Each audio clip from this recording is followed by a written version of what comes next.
Hello, this is Dr. Grande. Today's question is, can I analyze the case of Myron Woodson?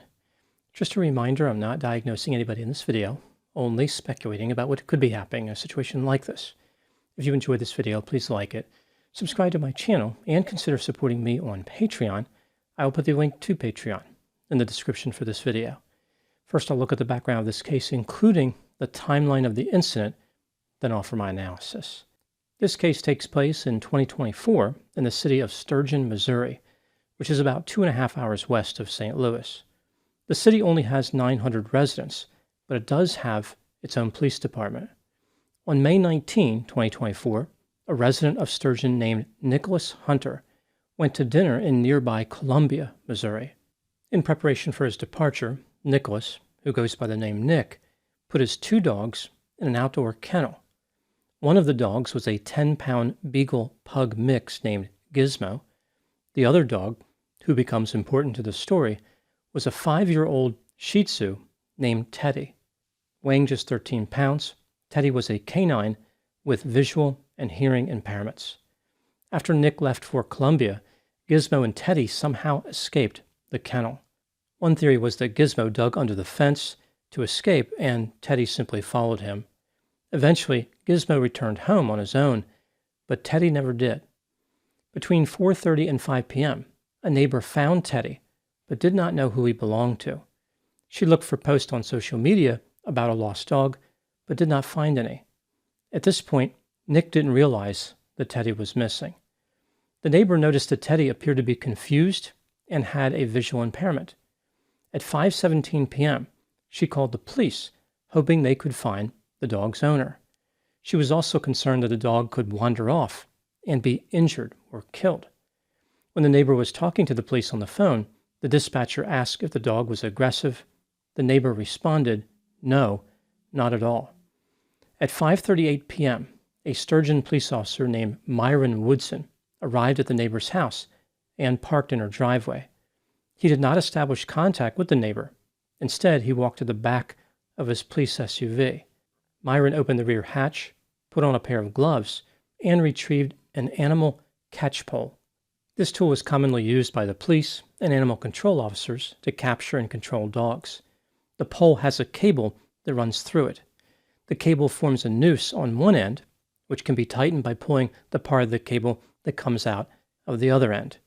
The catch pole requires 2 hands to operate, one to hold the pole and one to tighten the cable. Most users do not find the pole particularly difficult to operate, as the mechanism is extremely simple. After retrieving the catch pole, Myron walked to a grass-covered field next to the neighbor's residence. He approached Teddy, but of course did not know the dog's identity at that time. Teddy was not wearing a collar and appeared to be wandering around the field. Myron closed the distance to Teddy and tried to get the dog's head in the noose of the catch pole. He managed to get the noose around Teddy's neck a few times, but never tightened the noose. Teddy was easily able to escape. During the confrontation, Teddy was not aggressive with Myron in any way and repeatedly walked away from him. After trying to capture the dog for a few minutes without success, Myron said to himself, "Maybe I'll get a blanket and just wrap you up." A few seconds later, at 5:43 p.m., Myron retrieved his service weapon and shot Teddy 1 time. About 5 seconds later, he shot Teddy a second time. Teddy did not survive this encounter with law enforcement. Myron returned to his police vehicle as the neighbor expressed concerns that he fired his weapon without telling anyone. She noted that there were children around. Myron appeared to dismiss the neighbor's concerns by waving his hand. He went to the rear of his vehicle, retrieved a plastic container, walked back to where Teddy was, placed Teddy in the container, then departed from the scene. About an hour later, Nick confronted Myron about the shooting. During this conversation, Myron explained that he spent a whole 10 minutes attempting to catch Teddy. He admitted that Teddy never posed a threat of harm to him and admitted Teddy did not show any signs of serious injury. Myron mentioned that there was no animal control and there was no place to take the dog anyway. He claimed that he shot the dog because he thought the dog was injured and was a stray. Myron told Nick, "I don't enjoy shooting dogs." The city of Sturgeon posted a message about Teddy's death on their official Facebook page. They indicated that the Sturgeon Police Department received a call for an injured animal at large. An officer responded, located the dog, and immediately noticed the dog was behaving strangely and displaying signs of possible injuries. The officer made numerous attempts to capture the dog using a catch pole. Based on the dog's behavior, the officer believed the dog to be severely injured or infected with rabies. Out of fear, the officer shot and killed the dog. The city blamed the dog's lack of a collar or tags as a contributing factor to the police officer's decision to shoot because it made the dog appear to be abandoned. Another social media post by the city claimed that city officials had reviewed the body camera video and found that the officer acted within his authority. In response to Teddy's death and these bizarre posts by the city claiming the shooting was justified, residents became furious. On May 25, 2024, 6 days after the shooting, the city announced that the mayor resigned. No reason was given. The new temporary mayor said that the city board did not agree with the former mayor's statement about the shooting. Nick Hunter filed a federal lawsuit against Myron Woodson and the city of Sturgeon. Nick's attorney said that he believed Myron's actions constituted a felony and would like criminal charges filed against him. At the time I'm making this video, Myron Woodson is on paid administrative leave as an investigation is underway. Now moving to my analysis. Here are my thoughts on a few areas that stood out to me in this case. Item number 1. At the time he killed Teddy, Myron Woodson had been a police officer in Sturgeon for 6 months. Prior to that, he was a correctional officer. He had been the target of multiple complaints by citizens, including aggressive behavior and demeanor, oppressive and improper contact, and using excessive force. A former coworker described Myron as sadistic, inflexible, and as a bully. Item number 2. During his conversation with Nick, Myron indicated that there were no animal control officers. However, in the city of Sturgeon, police officers serve as animal control officers. It was Myron's responsibility to deal with Teddy. According to the city code, stray dogs are to be housed for a week in a humane manner. Teddy's owner, Nick, had been called at around the time of the shooting.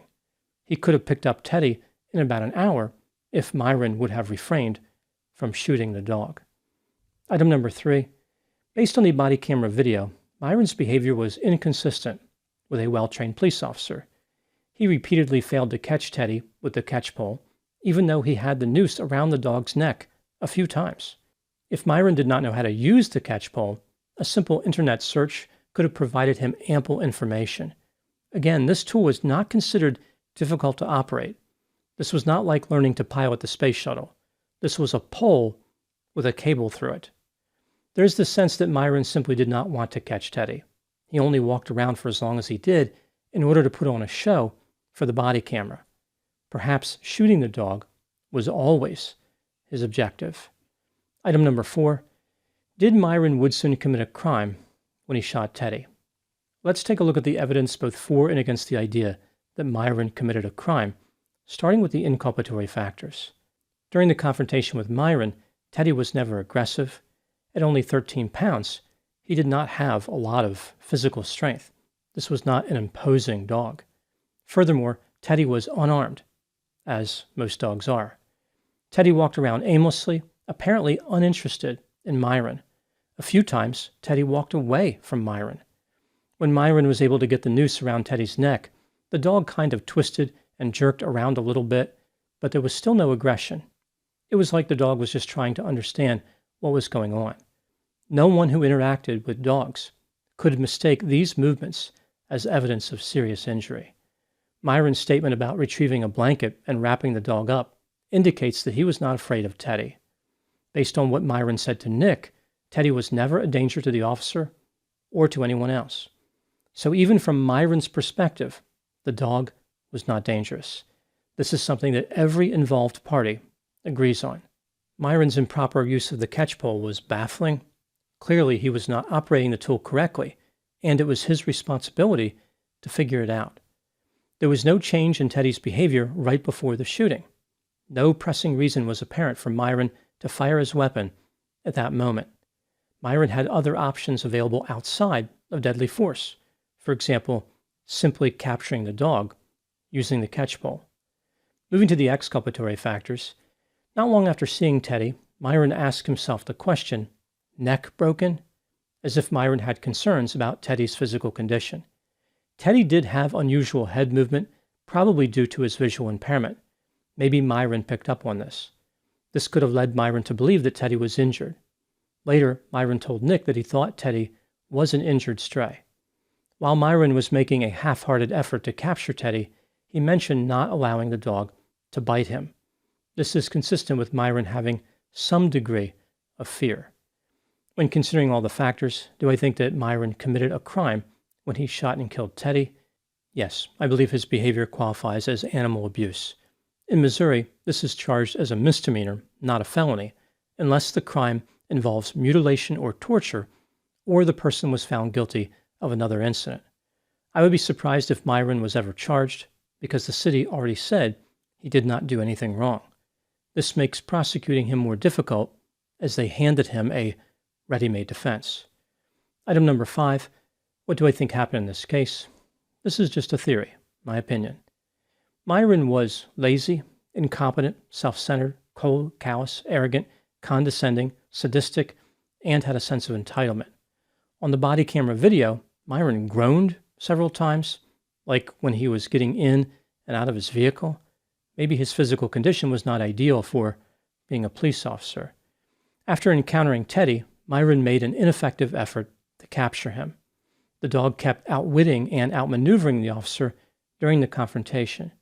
Even with his advanced police training, Myron was simply no match for Teddy's ability to wander aimlessly on a grassy field. After about 3 minutes, Myron became physically exhausted. He was also frustrated by a vastly superior opponent and by his own incompetence. Myron wanted to be victorious in this confrontation. He was determined to make Teddy pay for embarrassing him. To this end, he produced a service weapon and shot Teddy to death. Afterward, he did not take any ownership of his behavior. When talking to Nick, Myron said something to the effect of, "I'm sorry that happened to you." For some reason, the city defended Myron, at least initially. Even though Myron had already admitted that he was not afraid of the dog, the city made up a story about how Myron must have been afraid of becoming infected with rabies. Now moving to my final thoughts. Whether Myron is prosecuted or not, I don't believe he should ever be allowed to serve as a police officer again. If the city decides to fire him after the investigation, then Teddy gave his life to remove a dangerous officer from the street. If they decide to retain Myron as a police officer, then Teddy gave his life to warn everyone about how a cold and callous individual is roaming the city, ready to cause misery at a moment's notice. Either way, Teddy is the only hero of this story. Those are my thoughts in the case of Myron Woodson. Please put any opinions and thoughts in the comments section. They always generate an interesting dialogue. As always, I hope you found my analysis of this topic to be informative. Thanks for watching.